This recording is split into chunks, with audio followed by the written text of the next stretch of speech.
pretty chaos. Yeah. So you're kind of just like trying to like speed up and like hop off the track right away. Good job. Oh my god, indoor track. How you feeling? Good. That's sweet. Keep yourself upright, take a drink. Bikes have like every pound. Like will show up in the indoor track on like Tuesday morning. I made it. There's like 100 people on the 300-meter track. Live to see another day. Yeah. At least there was 300 I'm not tracks. fired yet. Might be coming. And like I'm not going to fire you. Talking about. He's That probably was good. We had to adapt it just because of, as we get into certain distances, she was kind of tailing off, and it's better to just maintain the same intensity and then break down the intervals at this stage, rather than absolutely crushing her. So she did a good job, but she's holding form well. That's all I care about today. nice to feel Like if she warm. starts falling apart, there's no point maintaining that intensity because we're just ingraining bad habits. And right now, the biggest thing for Caroline is efficiency and durability. So that's where we're at. She did a good job today, so happy with that. Are you happy with that? Yeah, I mean, I haven't had a good track workout yet, so I'd count it as a win. Nice job. So what's your total run time? Cool down now? Yep. I think 15 minutes. On the trail?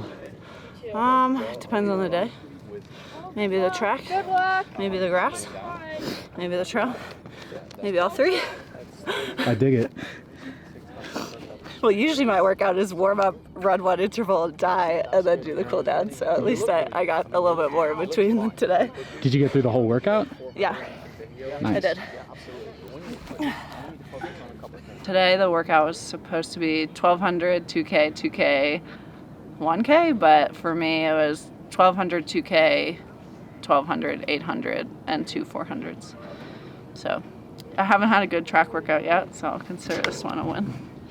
Why do you think you haven't had a good track workout since you've been here? Well, I quickly got pretty unhealthy after coming here, so about 2 weeks in, I felt like terrible every single workout I did, and I had just started working with Ian, so it was pretty hard for me to be like, every day, yeah, I feel like shit. Like, it's probably not what a new coach wants to hear, so I just like, yeah, I'm all right, but it got worse and worse, and like, I couldn't fake it anymore. I was just like really not hitting any numbers, or like, I just felt so much worse, and he told me to get my blood tested, and then the labs came back that my white blood cell count was like through the roof, so I really was just sick, and I was trying to train hard while sick, and I think I kind of put myself in a hole with that. But when I found out I was sick, I took like 5 days pretty much off. I only did like one super easy swim and a few really easy spins, but then I retested my white blood cell count back to normal, and I still didn't start feeling well. Like, track workouts were still really hard. Anything in the pool was really hard. My injuries started getting worse, so I like felt like I'd just broken my arm again, and I had pain all through my back. Like, I didn't have full rotation anymore. So I got more labs done, and I was super iron deficient, vitamin D deficient, so I had to work a lot on changing my diet and getting those levels back to normal to start feeling good, and I think I'm finally getting there. I'm on like week 2 of feeling good, and I've been here for 2 months. So like, was that whole process of like trying to figure out what was wrong, was that like, how did you feel through that process? Was it frustrating? Like, walk us through a little bit of those feelings of like the ups and downs of that. Yeah, it was really frustrating for me.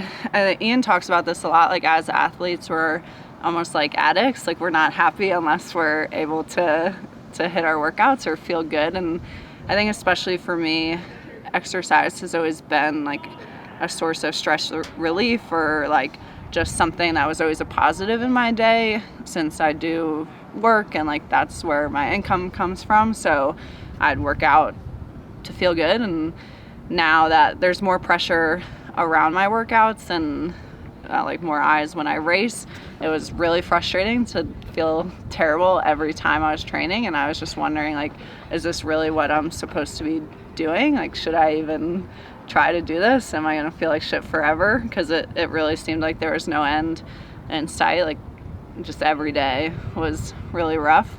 Always tired. I felt nauseous a lot. I wasn't really eating. So yeah, it was really frustrating, but I'm really lucky to have found Ian and some of the teammates that I train with, because they pointed me in the right direction to have a really good team to help me come out of feeling like shit and not having good workouts. So yeah, I don't think I would have figured it out if I wasn't working with Ian and some of the athletes that he trains. Like Taylor Knibb is one of his athletes, and I actually went to the doctor that she uses, so that's how I figured out a lot of what was going on inside my body, and I probably wouldn't have if I was still being coached virtually or maybe working with a different coach. So I'm really thankful for that, because I don't know what I would have done if I just kept feeling terrible and my injury was still really bad. Like I had 2 months where every day in the pool I wasn't doing the workout and I was swimming in pain. So I think I've only had like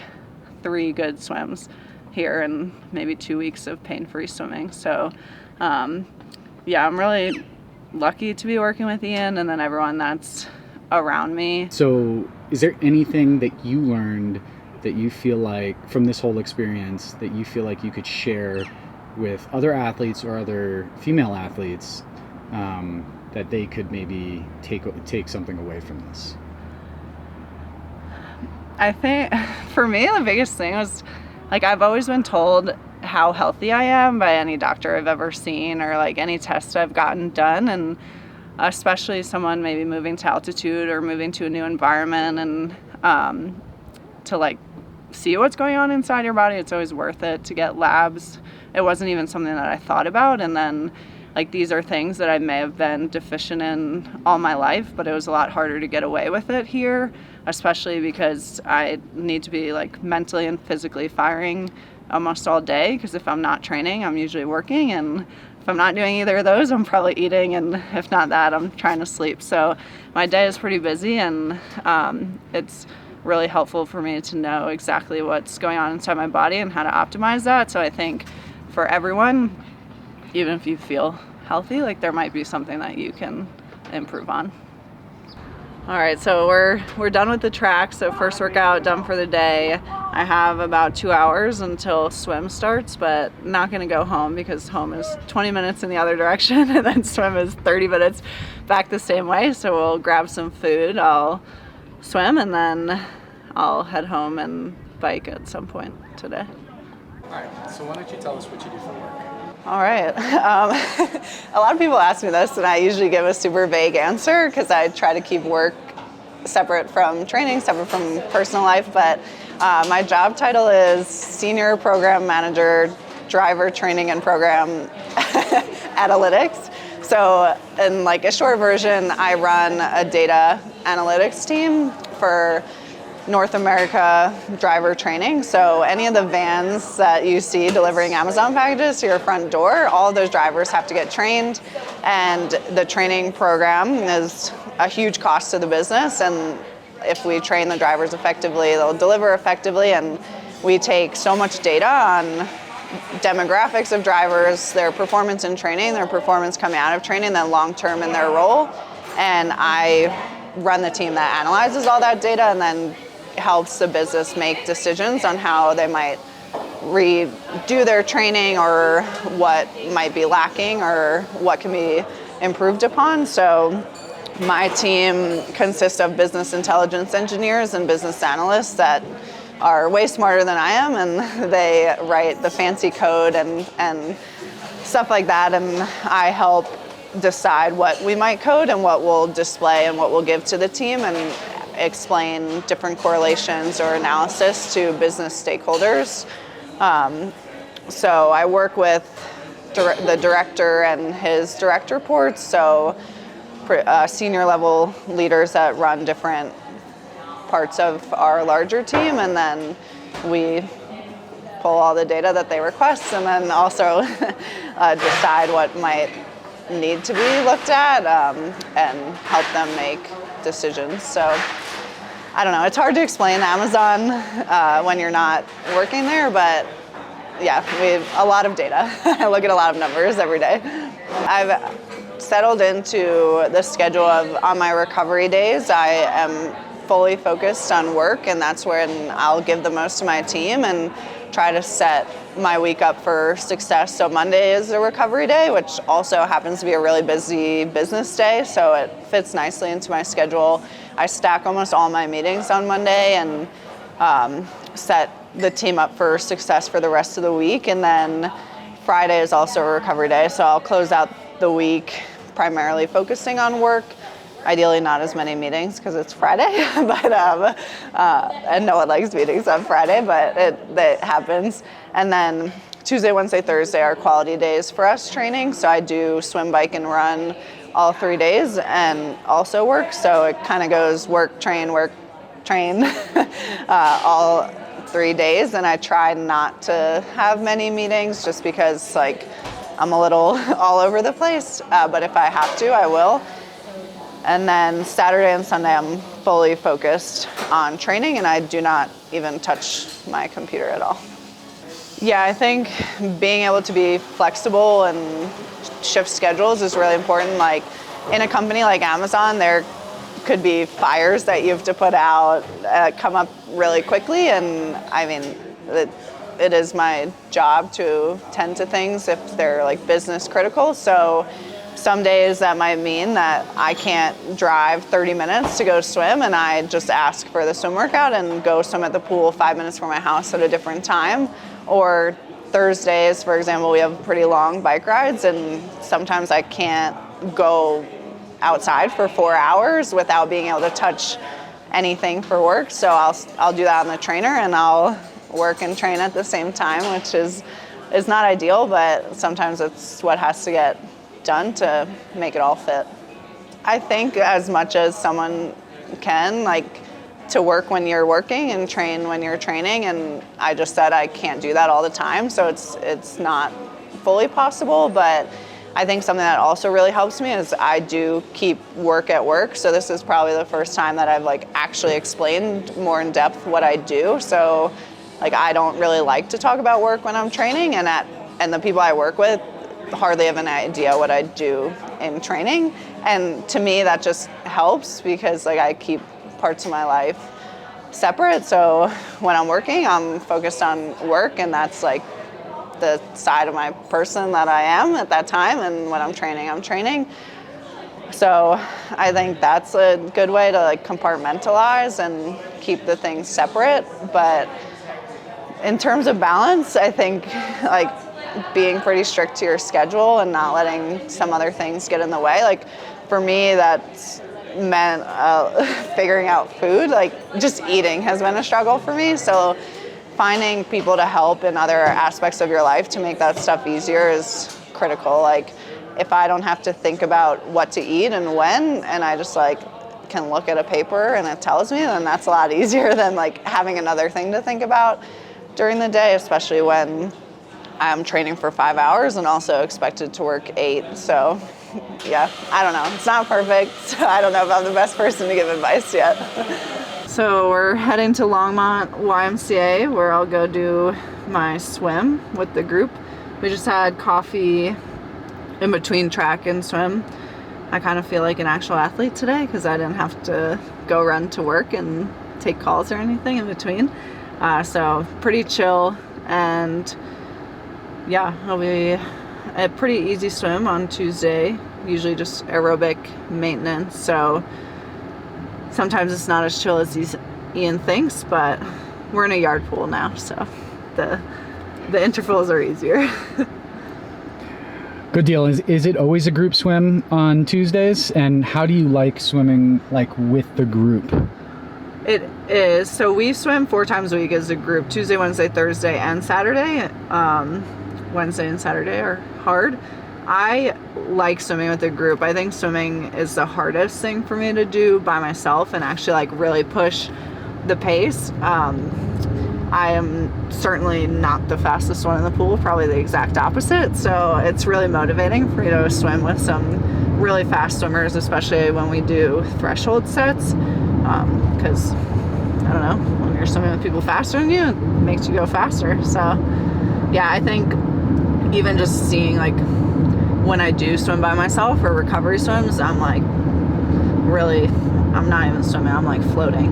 But when I'm with the group, like, it just, I don't know, you're you're working harder and swimming faster. So it is my favorite of the disciplines to do with a group. So swimming with this group, and obviously some better athletes and a coach who's watching you all the time, what have you learned from kind of that experience? Well, people would not guess that I came from a swim background, especially coming here, because I broke my arm before I came here, and my swim went like absolutely backwards after I got here. I felt like I just broke my arm again because I wasn't very healthy. But Ian is an incredible coach across all three disciplines, so he's really helped me get back feeling good in the water, which took quite some time and a lot of PT and strengthening to even get like full range of motion back and swim pain-free, but also fix my stroke and get some speed. So I'm swimming faster probably than I ever have before. I'm no Taylor Knibb or Summer Rappaport, but I feel good in the water. And yeah, Ian works a lot on my technique and stroke and what works for me to be as fast as I can. So I've changed a lot swimming since I got here.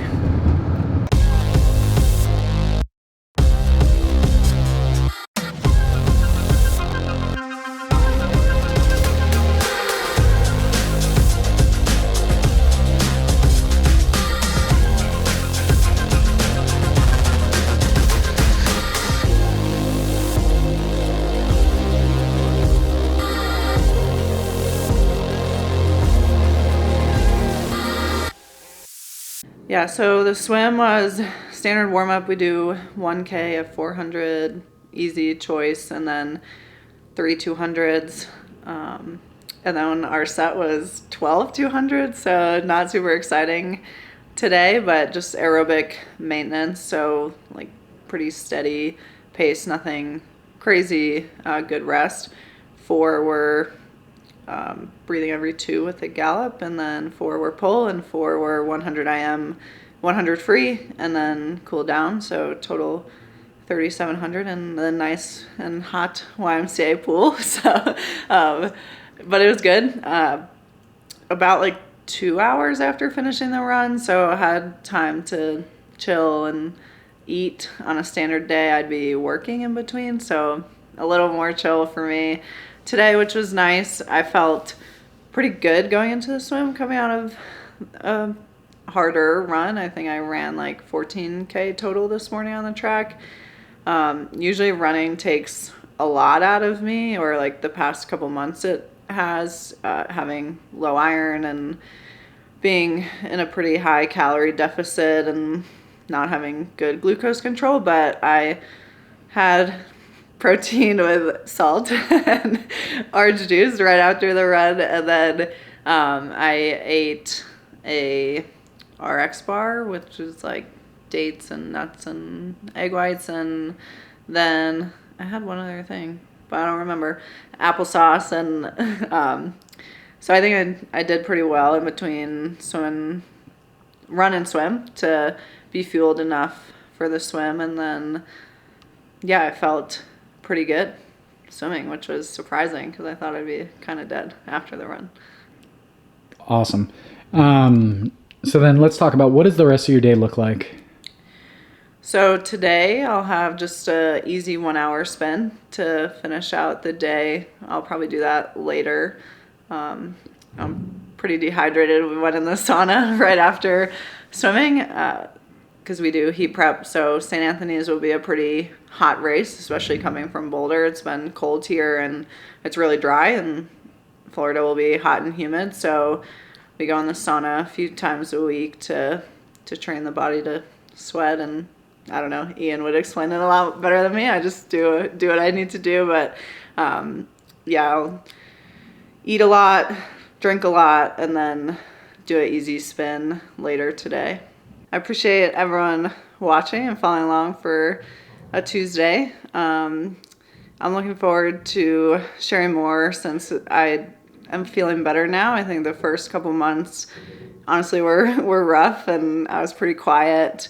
just as I tried to navigate figuring out why I wasn't healthy and figuring out working and training, which is still a work in progress for me. But I think as I start to stack more training, and I have a race coming up in 3 weeks, we'll be seeing how that goes and following along for the first race and then the rest of the year.